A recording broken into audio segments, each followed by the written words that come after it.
Savitri had received a command to find her soul. She immediately sets herself on the path. And the very first thing she notices is the things of the dream consciousness. A dream disclosed to her the cosmic past. She is in the Sapna state, and the entire past, Bhuta, is now made known to her. How things began, how they developed, how they have come up to the present point. She sees all these things in the dream state. As we have already seen, the Upanishadic occult knowledge speaks of 4 states: Jagrita, Swapna, Sushupti, and Turiya. Jagrita is the wakefulness. Wise of the outward. He sees the outward. Wise of the outward is also called Vaishwanara or Virat. He is the universal male, Vaishwanara, Vishwanara, universal male, and that corresponds to the gross state of existence, Jagrita. Then comes Sapna, dream, whose place is in the dream, one who dwells in the dream. Wise or the inward, subtle, Tejasa, bright, gleaming, flaming. He is the inhabitant of the luminous mind. That is the Sapna experience of Savitri. Then would come Sushupti, which is Prajna, knowledge, full of divine knowledge. He is in this state the Almighty. He is omniscient. He is sweetness. He is Sarvatnya, the word of the universe, the womb of the universe from which everything springs up. He is the Lord of wisdom, and that corresponds to the causal state. So we have basically the gross state, the subtle state, the causal state. It is through these stages that the deeper and deeper in the knowledge comes. Then finally is the Turiya, who is amatra, no syllable, amatra, in whom all phenomena dissolve and what remains is only the true.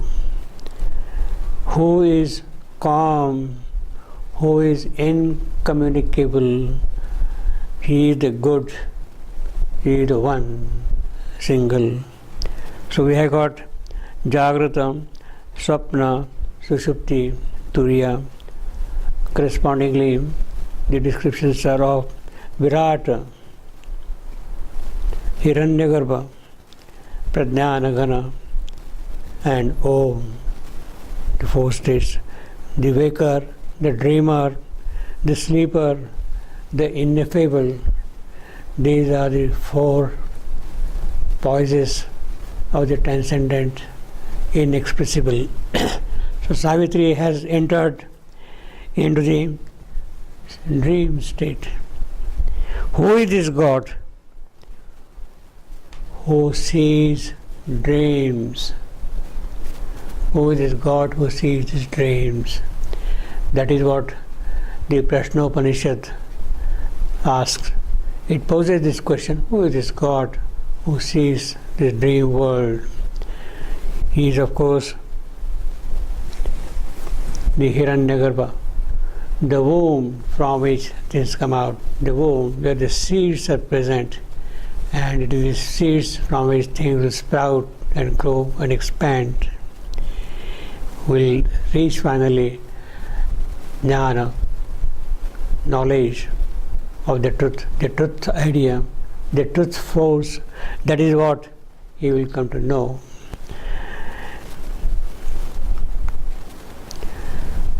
Beyond all this is, of course, the state of Turiya, the ineffable, the inexpressible, where you do not have Shivam, Ashivam, you do not have Shantam, Kalilam, you do not have Dvaitam, Advaitam.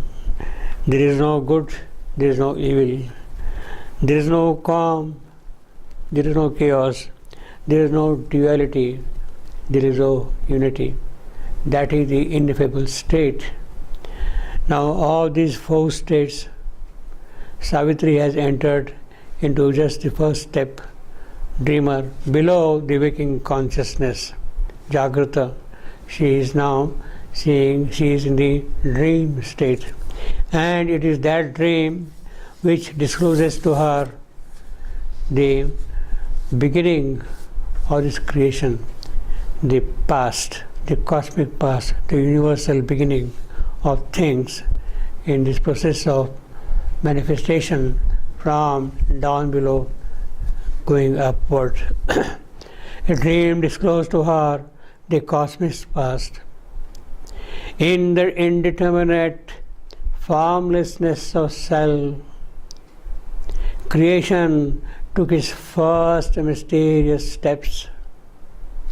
It made the body shape a house of soul, and matter learned to think, and person grew. She saw space peopled with seeds of life, and saw the human creature born in time.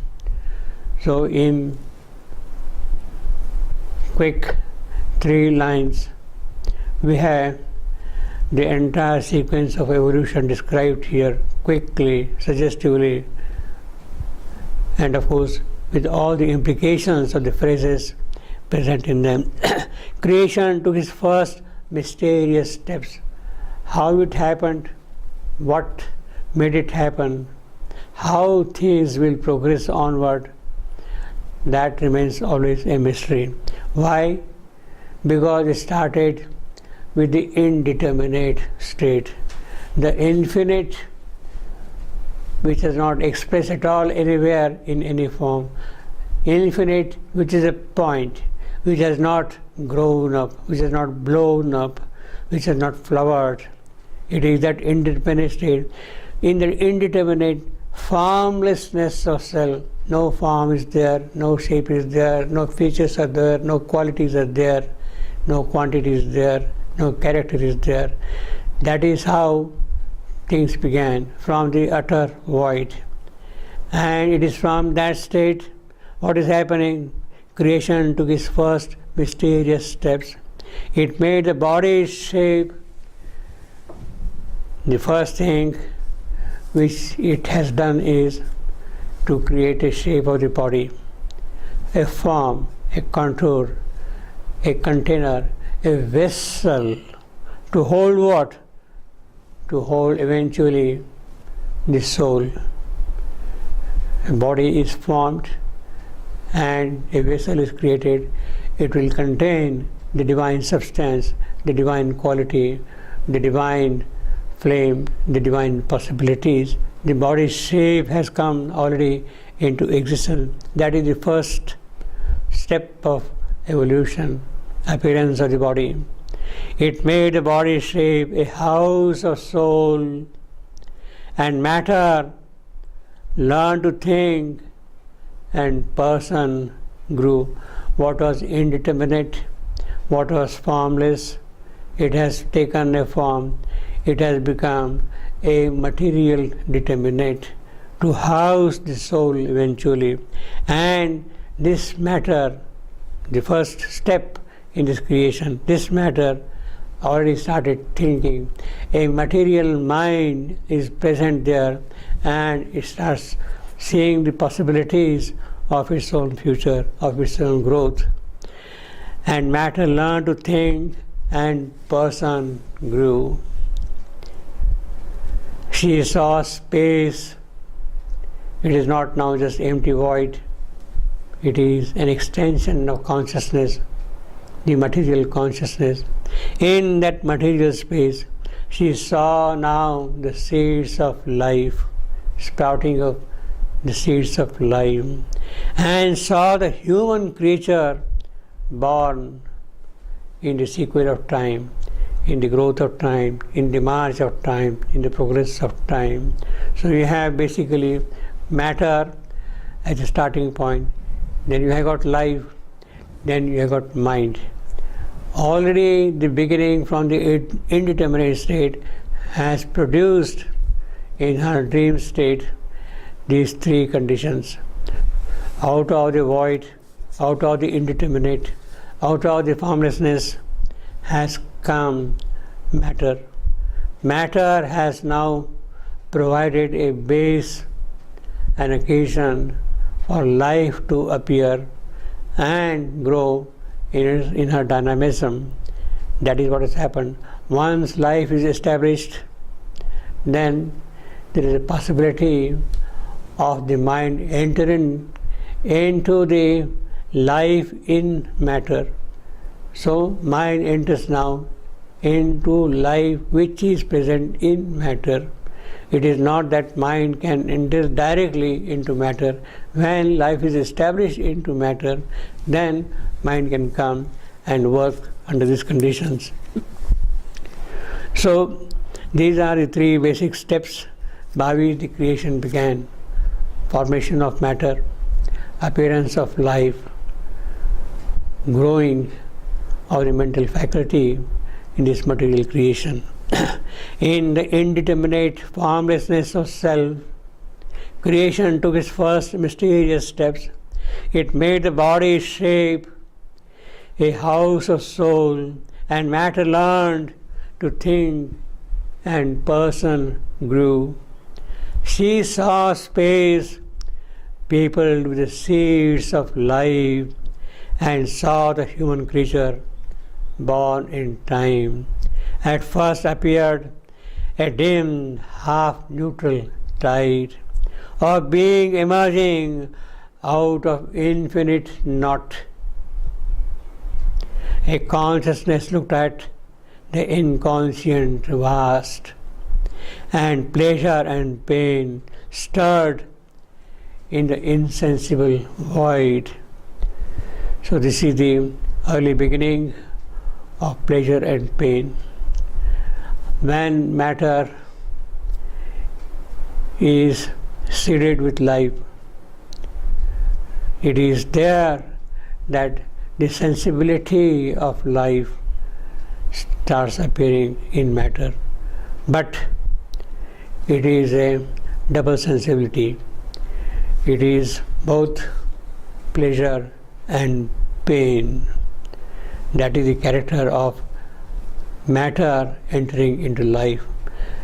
Life in her own domain, in the pure domain of life, is free, joyous, happy, spiteful, playful, moving in all the worlds, everywhere, creating 1,000 joys in one stroke.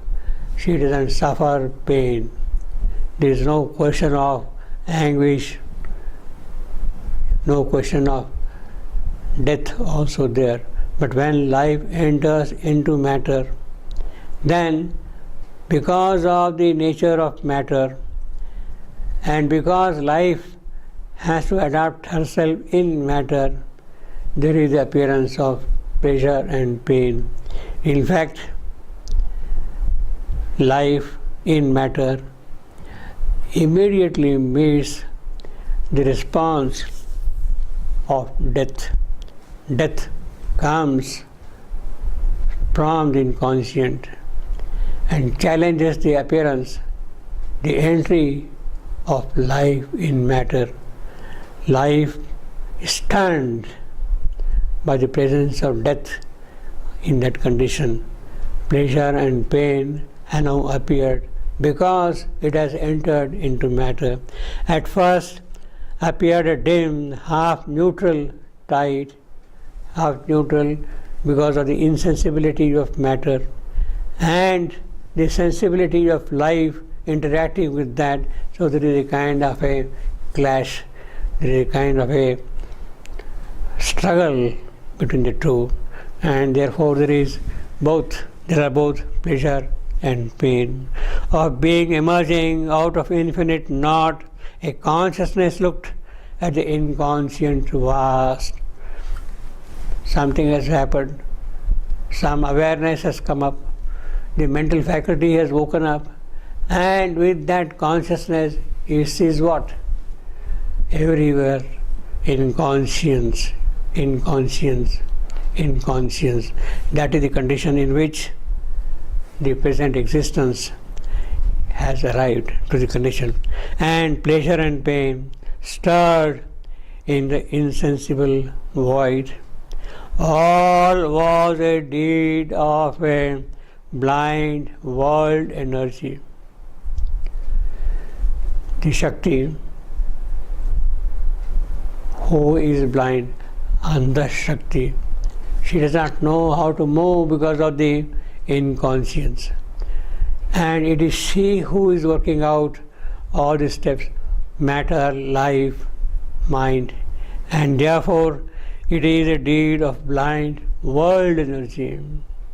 Unconscious of her own exploits, she worked, shaping a universe out of inane, out of that emptiness, out of that nothingness, out of that void.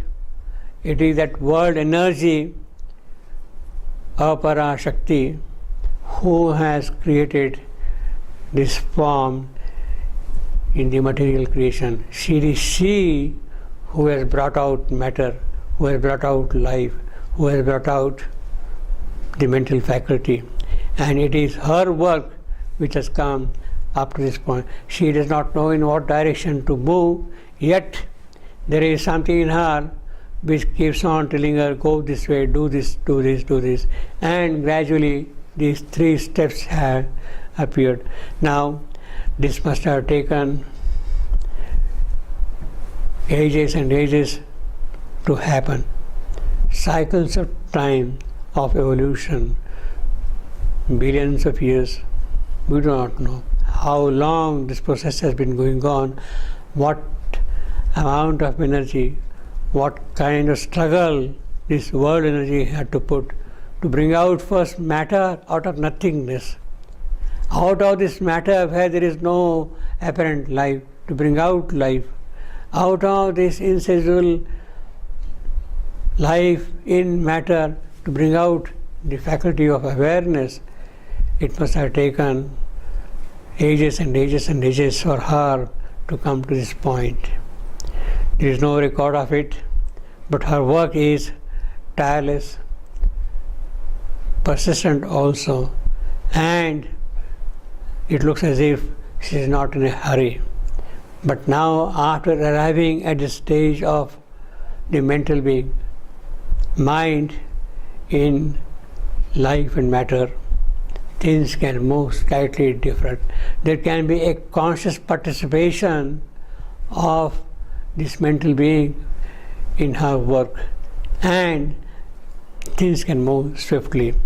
So, in the indeterminate formlessness of self, creation took its first mysterious steps. It made the body shape a house of soul, and matter learned to think and person grew.